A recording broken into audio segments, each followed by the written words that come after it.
Ada gula, ada semut. Di mana ada tindak kejahatan, di situ pasti ada hukum. Dan kita tidak hanya boleh menilai dari sisi kita juga harus melihat dari mata kriminal. Dan narasumber kita kali ini, seorang kriminal yang sudah 7 tahun berada di lapas.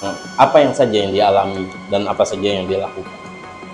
Saya undang Bapak Albertus Wijaya.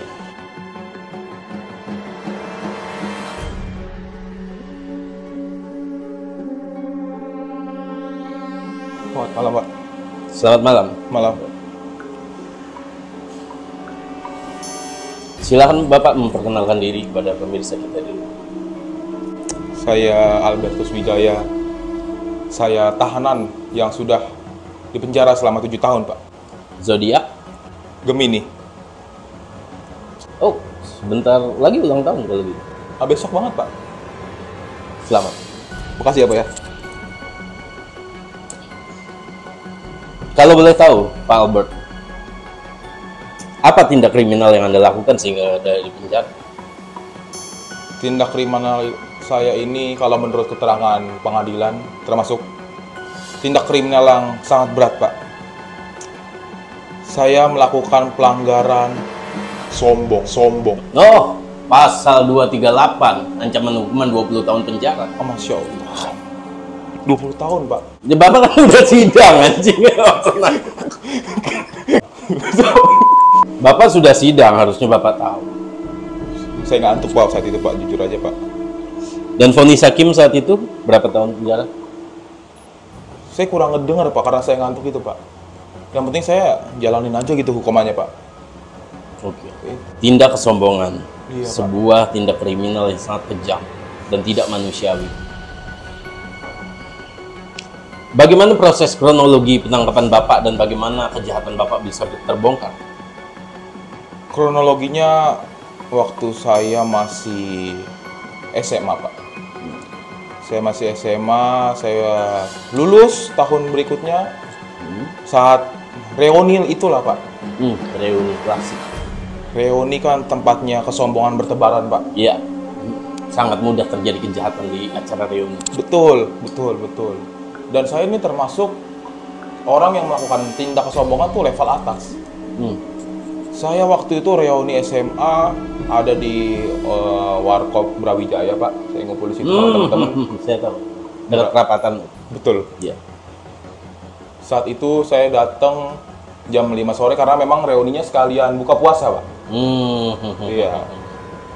Dan pas saya datang, saya kan orang kaya. Iya. Saya datang langsung keluarin kunci mobil. Kebetulan mobil saya Alphard, Pak. Saya keluarin HP terbaru saya, iPhone 12R. Saya keluarin juga jimat-jimat saya, Pak. Kejam. Lalu? Saya pakai tas Louis Vuitton, Pak.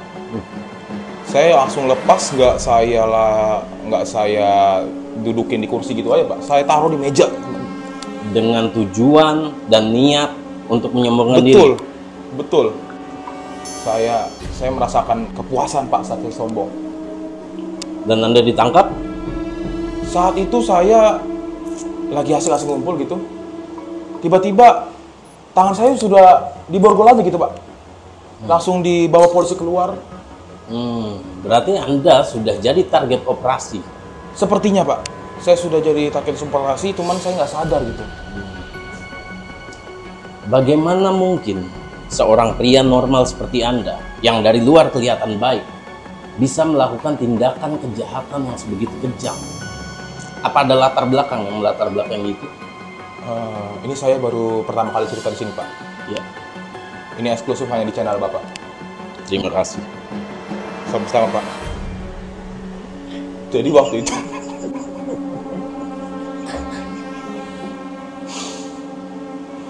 waktu itu Pak, saya lahir memang sudah dari keluarga yang kaya raya. Bapak saya membawa ibu saya melahirkan di Australia saat itu. dari rumah sakit terkenal. Dan kebiasaan orang tua saya juga begitu, Pak. Apalagi ibu saya. Ibu saya tuh sombongnya, wah bisa dibilang di atas saya, Pak. Contohnya kalau saya boleh tahu? Contohnya dia tuh, apa ya, selalu ngeledekin orang-orang yang kredit daster, Pak. Tetangga-tetangga sekitar nih, yang kalau ada beli barang kredit, apalagi daster, wah dicela-cela habis, Pak, sama ibu saya, Pak. Dan Anda dibesarkan di keluarga yang seperti itu? Betul, dan saya sering melihat kejadian-kejadian itu, Pak. Pembantu di rumah kami juga begitu, Pak. Dikasih makan, dikasih minum, cuman disuruh makan di taman belakang, Pak. Dia nggak rela gitu, Pak, membantu untuk kasih pembantu makan di ruang tamu gitu. Dan itu mempengaruhi Anda, Bapak Albertus? Iya, secara tidak langsung mindset saya tertanam seperti itu, Pak. Kalau orang tua saya sombong, saya harus sombong juga gitu. Dan Anda tidak tahu kalau itu melanggar hukum? Tidak tahu, Pak. Karena sampai sekarang ibu saya belum ketangkap. Ini baru kali ini pas saya ketangkap, Pak. Kriminal yang sangat licin, ibu Anda. Iya, gitu-gitu lah. Lalu setelah Anda berada di dalam jeruji besi, apakah ada penyesalan dalam diri Anda? Saya merasa sangat menyesal, Pak, sebelumnya, Pak. Saya mengalami pengalaman-pengalaman yang membuat saya ingin bertobat seperti itu, Pak. Ibu Anda menjadi sosok penting, faktor yang menentukan hidup Anda, mempengaruhi seorang Albertus kecil menjadi pria yang sombong. Betul, Pak.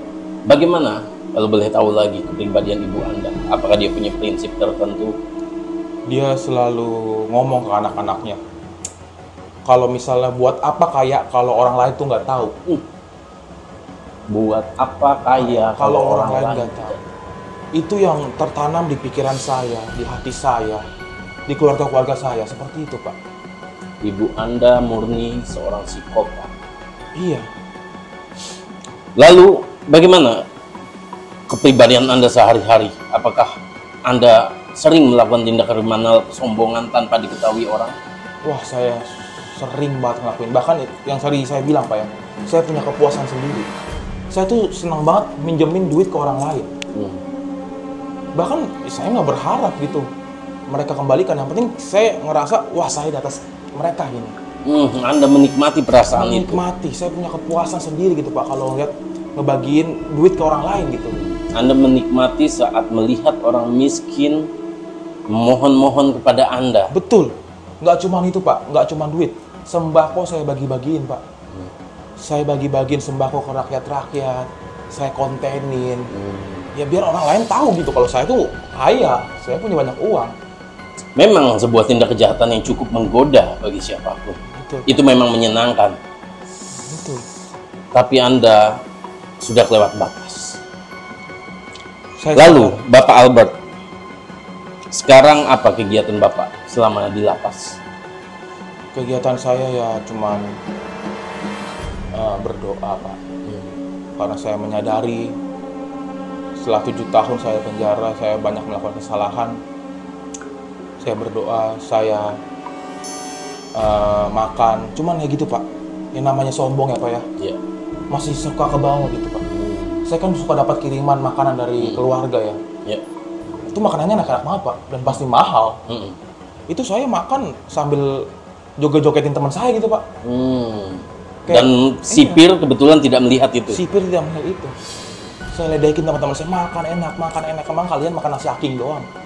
Tapi itu sebelum Anda bertobat. Sebelum saya bertobat gitu. Saat ini, jika Bapak Presiden mendengar dan memberi remisi untuk Anda, apa yang Anda ingin lakukan selepas keluar dari tahanan? Kalau memang kesempatan itu diberikan, saya ingin nyalek, Pak. Nyalek? Nyalek. Karena menurut saya ini tujuan mulia, Pak. Iya. Semoga Anda bisa menjadi seorang caleg yang baik. Betul. Sudah ada partai yang mendukung?